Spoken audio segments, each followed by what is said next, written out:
Hi, I am CagerOnTwoWheels, and today I'm going to do another part of the Ask Me Anything.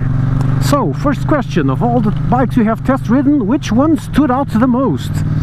I'm going to have to choose two, and the two very special ones were the, obviously, Africa Twin 2018 with DCT, the one I took to Picos de Europa. I did the review on Picos de Europa. I haven't been able to put it out yet because it's spread out along 65 gigabytes of footage, so it's a bit hard to pick all that up and make a coherent review of that. But that bike is fabulous. The DCT is something out of this world. It's perfect. It just works. It's absolutely perfect. The other one, and by one that stands out, is one that I think about the feeling of it all the time, and that's a Tracer, the new Tracer 900. I did not try the GT version. I would have loved to.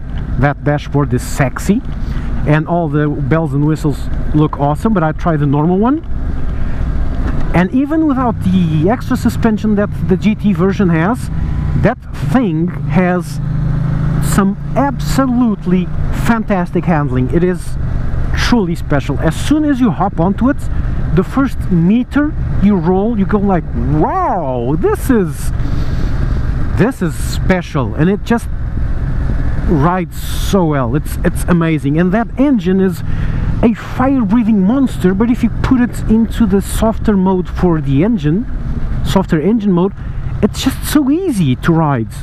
I was going out of my garage, and it's a steep uphill. The garage is about a meter or 1.5 meters underground, so I have to go at about a 45-degree incline or a 30-degree or something like that onto the road. So I need to do it slowly, so then I can turn right to exit the garage. And in B mode it was just easy, no problem whatsoever. It's a fire-breathing monster, but now it's a very controllable fire-breathing monster, and I absolutely loved that bike to bits. So that's the bike that really stood out, head and shoulders above the rest. One that I thought was one thing, and then it just blew my mind. Okay, next question that I forgot, so I'll need to unlock my...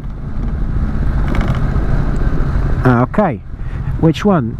My job, I answered that. How safe is Portugal for motorcyclists? Very, very safe. Since there are quite a lot of motorcyclists in Portugal, and you see bikes a bit everywhere. It's not like bikes everywhere like Asia, but there are quite a few. Drivers are aware of motorcycles, they look for them, and they're actually quite nice. They understand, unlike in the US, that bikes are not on the same lane as they are. They are not part of traffic, so they move over slightly to let us pass. It also helps that generally bikers are also nice to cars. Generally, okay, there are always exceptions. There are always the idiots that try to block bikes, but generally it's very safe. The cars move over to let us pass. They help us go around obstacles if needed. They are generally helpful, and they look out for bikes. Obviously there are exceptions. Bikes are inherently small and hard to spot. It's easy to get hidden behind a pillar when the car is just glancing to see if someone's coming.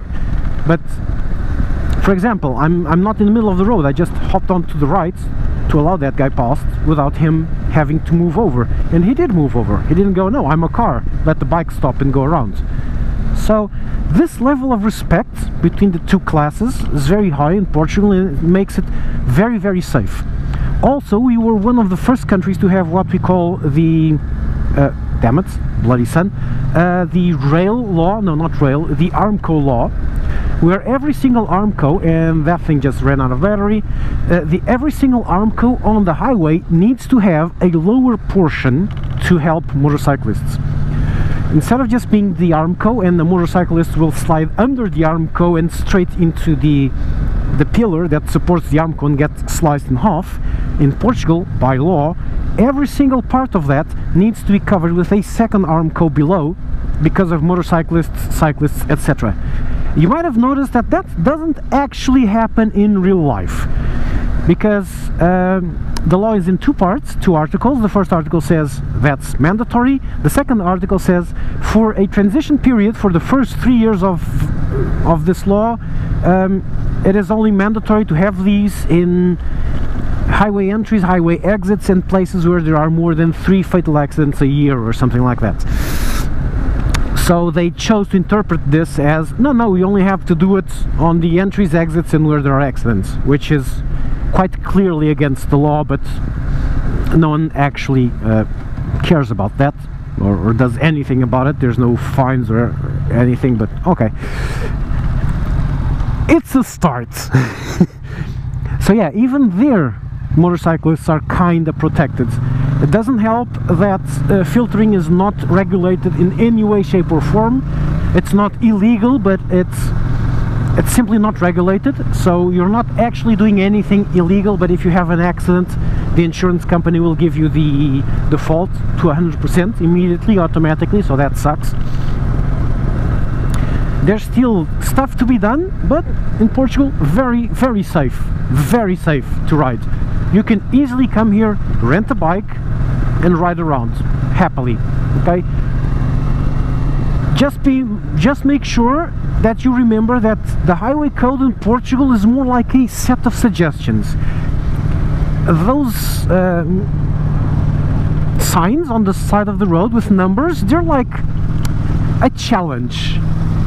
If it says 90, that's like the minimum speed you have to do there, okay?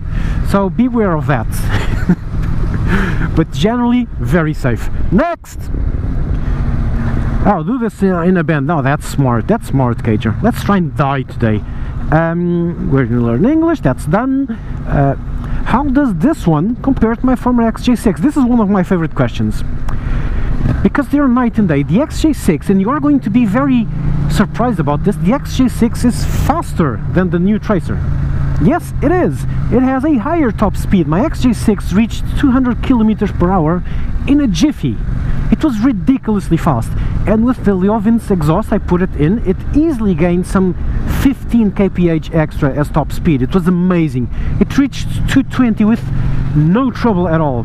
And by no trouble at all, I mean it would reach 200, and only after 200 it would start going 201, 202, 203. It had a top speed of around 205 kilometers per hour. If I tucked in maybe 207, 208. With the exhaust, 220, 221, 223, 24, around that. This one struggles to reach 200. Why? It has less horsepower and a bigger frontal area. So that's why it doesn't have that top speed. It has a lot more torque though.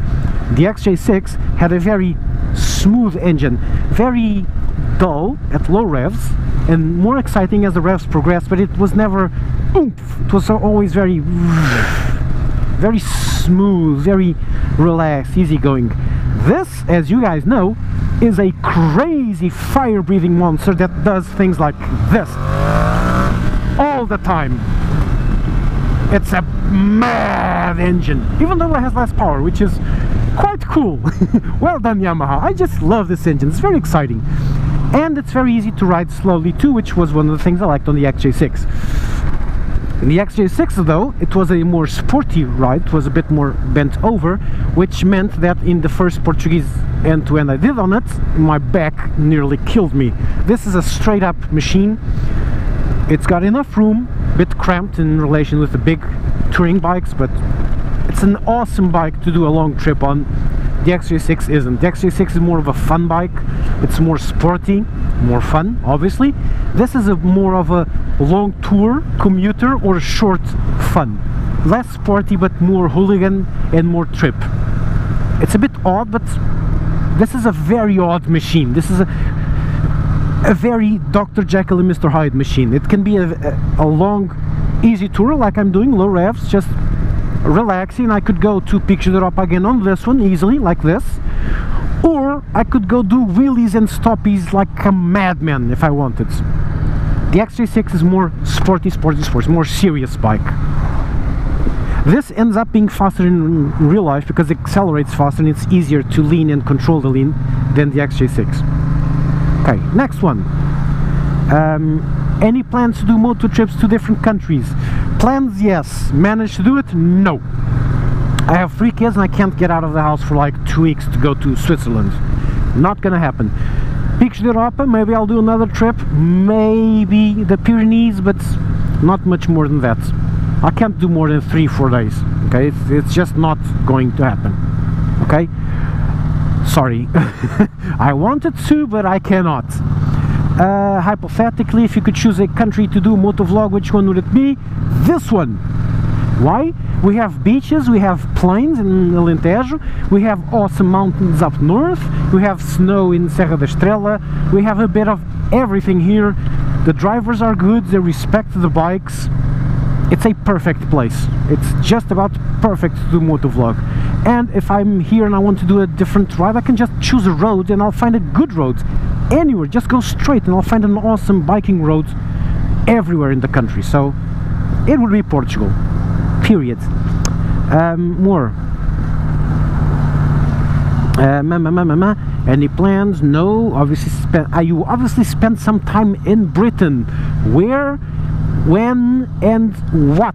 No, I have never been to Britain except for slight hops in Heathrow on my way to Doha. As you will notice, my accent is not English. My accent is also not American, but it was at some point. And as I said on the other video where I learned English, I've learned it from films, etc. I was born before the internet. I was there when it was written.